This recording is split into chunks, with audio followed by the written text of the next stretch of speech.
Also Kitty, eigentlich ist es nicht üblich, dass wir hier für einzelne Künstler ganze Umbaumaßnahmen betreiben. Zumal sie ja nun auch nicht wirklich richtig auf der Bühne, also...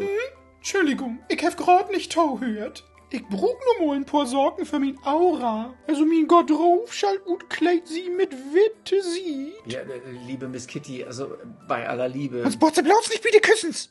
In Chaiselong für ne Interviews will ich mit so Lütte Glitzerfordens, weißt den mag mir rein wuschig. Ach, und gibt das eigentlich Kratzböhm von Tiffany's? Ach, wenn sie das doch bitte ruht, ja? Wenn ja, will ich 3. 500 Witte Rosen, bitte.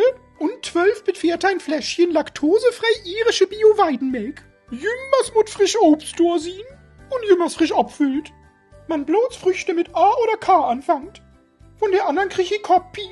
Als Hauptgang bitte die beiden Müs. Und ich will Presse. Viel Presse. Viele Fotografen. Und den brug ich ein, der sie mir von Hals hält. Man nicht so weit.